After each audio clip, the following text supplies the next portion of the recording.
27 বছর বয়সে যখন হন্যে হয়ে ব্যাংকে চাকরি করছেন, তখন আপনারই বয়সী কেউ একজন সেই ব্যাংকেরই ম্যানেজার হয়ে বসে আছেন।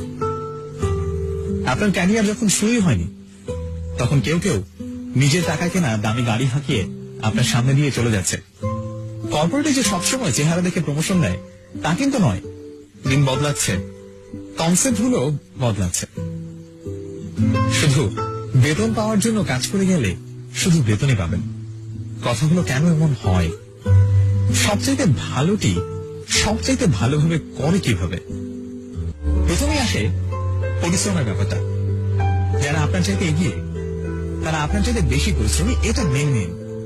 ঘুমানোর আনন্দ আর ভোর দেখার আনন্দ একসাথে পাওয়া যায় না। শুধু পরিশ্রম করলে সব হয় না, আর তাই যদি হতো তবে গাধা হতো বনের রাজা।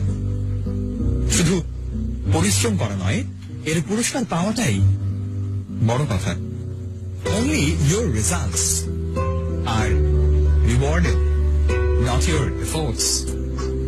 Well, only your results are rewarded, not your efforts. আপনি এক্সট্রা আওয়ার না থাকলে এক্সট্রা মাইল এগিয়ে যাবেন কিভাবে? সবার দিনই তো 24 ঘন্টা। আমার বন্ধুকে দেখেছি, অন্যরা যখন ঘুমিয়ে থাকে তখন সে রাত জেগে আউটসোর্সিং করে। ও রাত জাগার সুবিধা তো পাবেই। আপনি বাড়তি কি করলেন সেটাই ঠিক করে দেবে আপনি বাড়তি কি পাবেন। আপনি ভিন্ন কিছু করতে না পারলে আপনি ভিন্ন কিছু পাবেন না। বিল গেটস রাতারাতি বিল গেটস হননি। শুধু ভার্সিটি ড্রপ আউট হলেই স্টিভ জবস কিংবা জুকারবার্গ হওয়া যায় না। আমার মতো অনার্সে 2.74 সিজিপিএ পেলেই বিসিএস আর আইবিএ ভর্তি পরীক্ষার ফার্স্ট হওয়া যাবে না। অল আউটলায়ার্স বইটি পড়ে দেখুন। বড় মানুষের বড় প্রস্তুতি থাকে। নজরুলের প্রবন্ধগুলো পড়লে বুঝতে পারবেন উনি কতটা স্বশিক্ষিত ছিলেন। শুধু রুটির দোকানে চাকরিতেই নজরুল হয় না, কিংবা স্কুল কলেজে না গেলেই রবীন্দ্রনাথ হওয়া যায় না। সবাই তো বই বাঁধাইয়ের দোকানে চাকরি করে, কিন্তু মাইকেল ফ্যারাডে তো হতে পারে না। বেশিরভাগই তো সারা জীবন বই বাঁধাই করে কাটিয়ে দেয়। স্টুডেন্ট লাইফে কে কি বলল সেটা নিয়ে মাথা ঘামাবেন না। আমাদের ব্যাচে যে ছেলেটা প্রোগ্রামিং করতেই পারত না, সে এখন একটা সফটওয়্যার ফার্মের মালিক।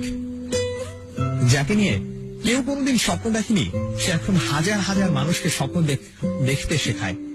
ক্যারিয়ার নিয়ে যার তেমন কোনো ভাবনা ছিল না, সে সবার আগে পিএইচডি করতে আমেরিকায় গেছে। সব পরীক্ষায় মহা উৎসাহে ফেল করা ছেলেটি এখন একজন সফল ব্যবসায়ী। আপনি কি পারেন কি পারেন না এটা অন্য কাউকে ঠিক করে দিতে দেবেন না। পাবলিক ভার্সিটিতে চান্স পাননি, প্রাইভেটে পড়ছেন কিংবা ন্যাশনাল ভার্সিটিতে, সবাই বলছে আপনার লাইফটা শেষ। আমি বলি, আরে আপনার লাইফ তো এখনই শুরু। আপনি কত দূর যাবেন এটা ঠিক করে দেয়ার অন্যরা কে? লাইফটা কি ওদের নাকি? আপনাকে ডাক্তার ইঞ্জিনিয়ার হতেই হবে কেন? কিংবা ডাক্তারি পাশ করে কেন ডাক্তারি করতে হবে? আমার পরিচিত এক ডাক্তার ফটোগ্রাফি করে মাসে আয় করেন 6 থেকে 7 লাখ টাকা। যেখানেই পড়াশোনা করুন না কেন, আপনার এগিয়ে যাওয়া নির্ভর করে আপনার নিজের উপর। শুধু ওই oh shit sorry baby chatting dating দিয়ে চলবে না। আপনি যার উপর ডিপেন্ডেন্ট তাকে বাদ দিয়ে নিজের অবস্থানটা কল্পনা করে দেখুন। যে গাড়িটা করে ভার্সিটি আসেন, ঘোরাঘুরি করেন, সেদিকে আপনার নিজের টাকায় কেনা। ওটা নিয়ে ভাব দেখান কোন আঁকড়ে এলে। একদিন আপনাকে পৃথিবীর পথে নামতে হবে। যখন আপনাকে যা যা করতে হবে সেসব কাজ এখনই করা শুরু করুন।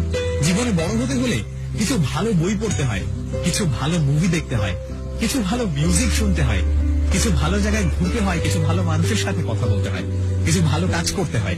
জীবনটা শুধু হাহা হিহি করে কাটিয়ে দেওয়ার জন্য নয়। একদিন যখন জীবনের মুখোমুখি হয়ে দাঁড়াতে হবে, তখন দেখবেন পায়ের নিচ থেকে মাটি সরে যাচ্ছে, মাথায় আকাশ ভেঙে পড়ছে। স্কিল ডেভেলপমেন্টের জন্য সময় দিতে হয়। এসব একদিনে কিংবা রাতারাতি হয় না। আপনার মতো করে লিখতে হলে আমাকে কি করতে হবে? আমি আপনার মতো রেজাল্ট করতে চাই, আমাকে কি করতে হবে? এটা আমি প্রায় শুনি। আমি বলি অসম্ভব পরিশ্রম করতে হবে, no shortcuts. Sorry, sorry, no shortcuts. Reply আসে, কিন্তু পড়তে যে ভালো লাগে না। কি করা যায়? উত্তরটা একটু ভিন্ন ভাবে দিই। আপনি যখন স্কুল কলেজে পড়তেন, তখন সে সময় আপনার ফার্স্ট বয় বন্ধুটি পড়ার টেবিলে মুখ থুবড়ে পড়ে থাকতো। সে সময় আপনি গার্লস স্কুলের সামনে গিয়ে দাঁড়িয়ে থাকতেন। এখন সময় এসেছে ও ওখানে গিয়ে দাঁড়িয়ে থাকবে, আর আপনি পড়ার টেবিলে বসে থাকবেন। জীবনটাকে যে সময় চাবুক মারতে হয়, সে সময় জীবনটাকে উপভোগ করলে, যে সময় জীবনটাকে উপভোগ করার কথা, সে সময় জীবনটাকে উপভোগ করতে পারবেন না। এটাই তো স্বাভাবিক। এটা মেনে নিন। মেনে নিতে না পারলে